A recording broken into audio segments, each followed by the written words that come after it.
Guys, welcome back to the channel. Thank you for stopping by, taking your time. You're awesome. Everyone who's new, my name is Alexei from We Love Samples. Thank you for stopping by as well. You're awesome.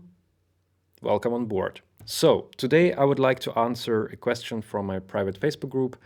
And the question was, what is possible to do within a queue and what is not possible to do within a queue? I would like to address this and make a couple of examples about what we are able to address within a queue and what is totally not possible to address within a queue. Okay, so when we look at my session, I would like to play the example. It's a voice that I have recorded, and yeah, do not waste time. Let's dive straight into it and hear once through.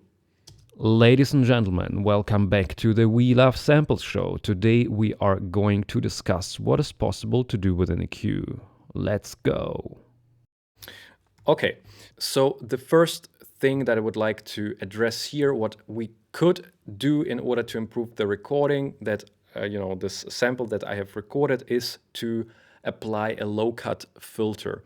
I will not talk in this video about all these different things that are connected to the EQ. I just want to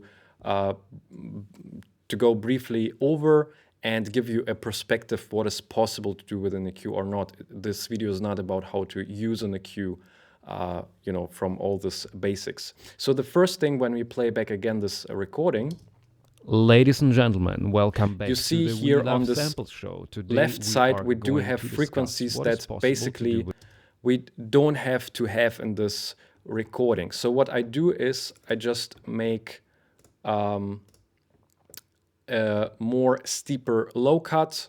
So I use a low cut filter and I go to a point where I know that my voice doesn't represent any important frequencies anymore. So it will be around 80, 90 hertz because most man voices, most cases, they don't go below this frequency.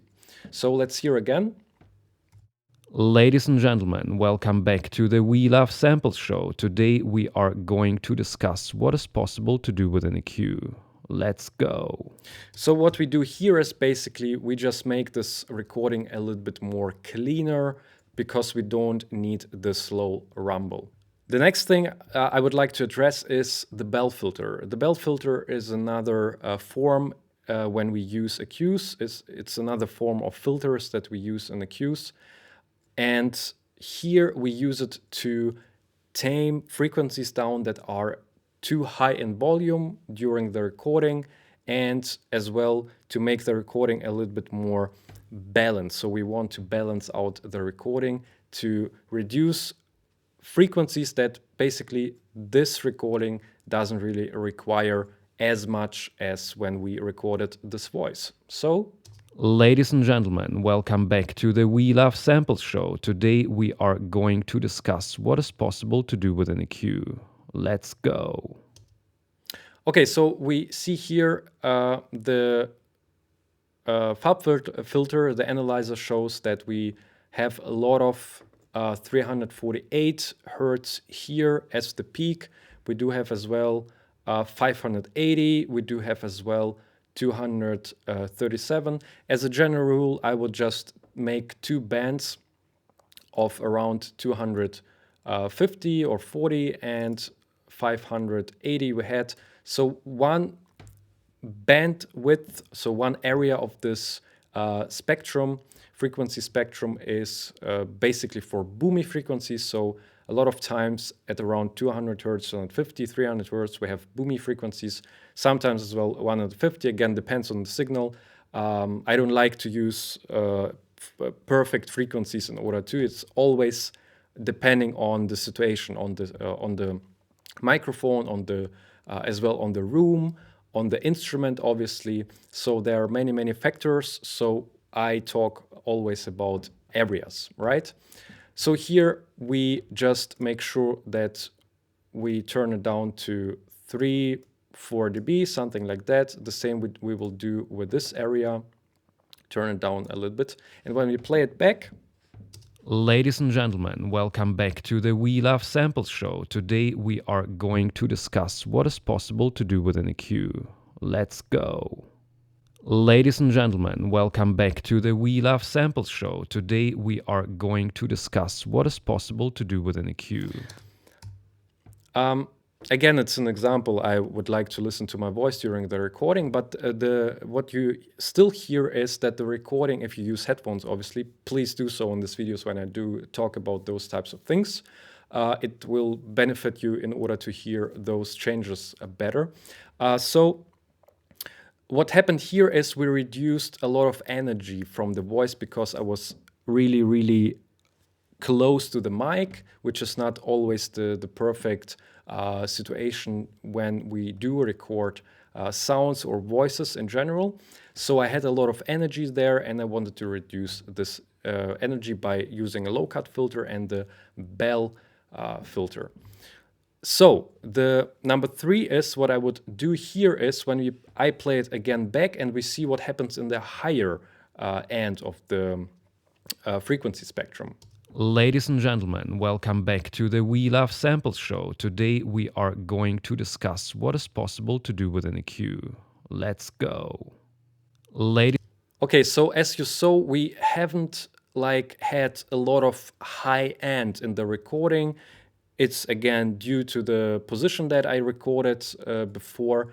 It can be the case of the room if the room is too dry, so not a lot of bouncy areas. It can be the microphone, of course. So there are again many different factors involved. What I can do here in order to make this voice a little bit more brighter, a little bit more cleaner, I can take there are 2 things that we can do. We can either make we can take a bell filter and push some frequencies around 5, 6, 7 kilohertz. Let's check it out. How much do I have? 6. Let's do like 4 so we hear it. Ladies and gentlemen, welcome back to the We Love Samples show. Today we are going to discuss what is possible to do with an EQ. Let's go.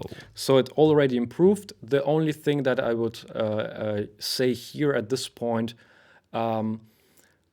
always make sure that you don't push too much because it depends on how your sibilants will sound there. And depending on your voice, in this case, when we use voice, it can be too harsh. And so it's all the time. It will be not very good at the end result.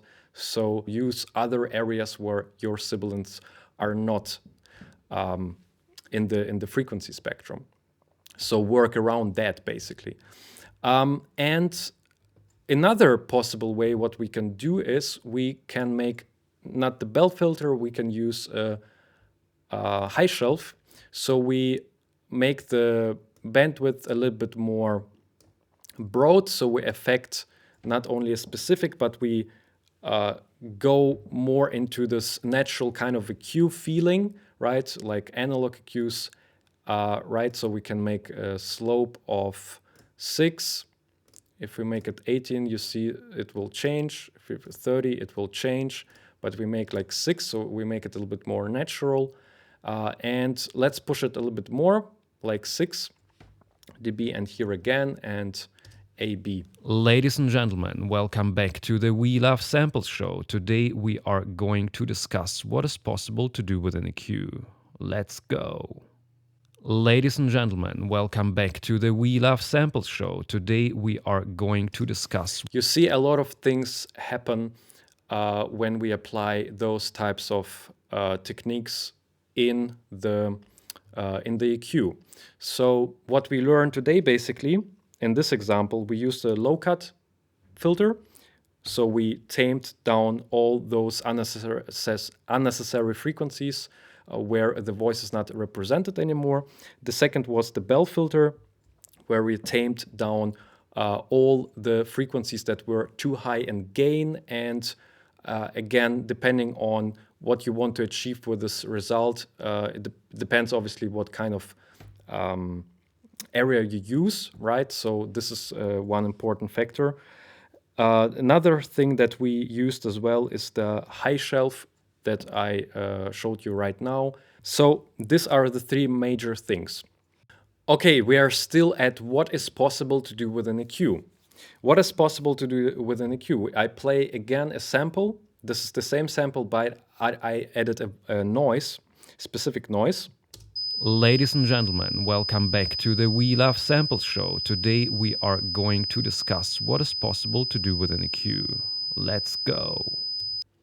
Okay, so as you see, I used a sine wave at exactly 5,000 hertz or 5 kilohertz.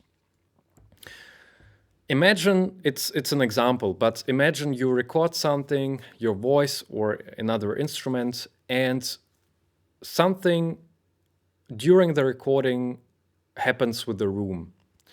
Echoes, all those elements that your room does have, and there are some frequencies that are super annoying. And this is what you can do with an EQ. So it's just basically an example here, but you can apply it at your recording. So I choose 5,000 hertz, and now we can either use a bell filter or we can use a new filter that is called the notch filter. And the notch filter is basically like a bell filter, but it goes into infinity.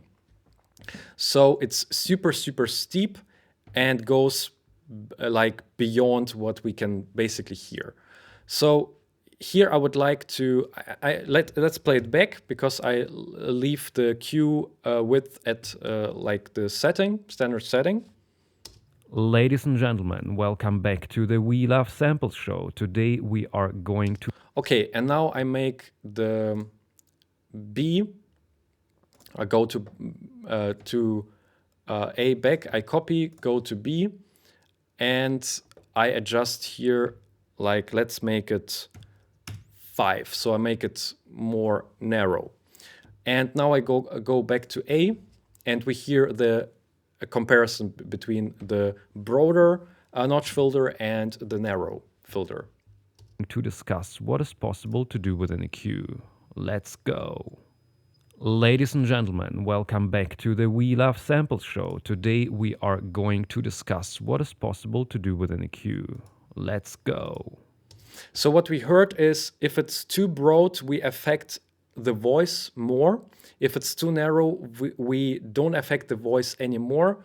However, we still hear this sine wave. So we have to find a spot where it's not affecting the voice too much, but not giving us this information that the sine wave was there. So maybe we can go until like 2, for example. Let's make an... Ladies and gentlemen, welcome back to the We Love Samples show. Today we are going to discuss what is possible. It's not bad. We still hear this sine wave, but we can adjust it maybe to 1.5. And this is how we could solve this problem if we have like frequencies in, during the recording that we had that doesn't belong there. So we can take a notch filter and cut everything down in this specific area. Okay, and the last thing that I would like to show you, obviously, what is not possible to do with an EQ. What is not possible to do with an EQ is this. Ladies and gentlemen, welcome back to the We Love Samples show. Today we are going to discuss what is possible to do with an EQ. Let's go. So everything that you record should be like the best recording, because I mean, if like it's a noise, obviously, right? White noise that are recorded through an app, but it's just an example. Imagine that you record your voice and then if airplane flies by. So you can't get rid of this airplane during your recording. It's not possible because the airplane, or general speaking about the noise, it represents all the frequencies around the whole spectrum. So at this point where we try to adjust this noise, so let's make like super steep 48 high cut, and then let's go to let's say 5 kilohertz. Ladies and gentlemen, welcome back to the We Love Samples show. Today we are going to discuss 2300. You see, it's not possible because we just affect the recording itself a lot. So this is the problem. So here at this point, we can't divide those signals. So my suggestion is, of course, to record in a quiet room, in a quiet space, and make sure that the recording is clean, as good as it could be. And then it's possible to make it within a queue a little bit more cleaner, a little bit more, to add a little bit more presence, to get rid of those frequencies that are making the recording too boomy or too boxy. So those types of things you can do. And the last thing, what we can do within a queue, we can play within a queue. So we can do super crazy stuff. Yeah, hello, yeah. Yeah, I do understand. Yeah, of course. Yeah, all right. Okay, thanks. Bye. Have a good day. Yeah, bye. So you see and hear that we can do super crazy things within the queue when we play around, when we address frequencies that we need in order to represent something else. So we can basically record stuff and manipulate, and it's just, there is no right or wrong, so you can just do whatever you like, do super crazy shapings with all these filters, and try out what you really like in sound and what you don't like. So guys, that's basically it. If you like this walkthrough, give me a like and comment if you have any questions left. Subscribe to the channel if you want to see me and the channel again. Share this video with everyone who is connected to audio, music, and mindset. And if you like to join my private Facebook group, you can support this channel by buying me a coffee, the first link down below. And you join my group, and if you have any questions there, I'm happy, other people are happy to answer you and help you out to do so. So, see you in the next video, guys. Take care, have a beautiful day, and bye. Swag on over, little boy. Swag on over, little boy. Swag on over, little boy. Swag on over, little boy.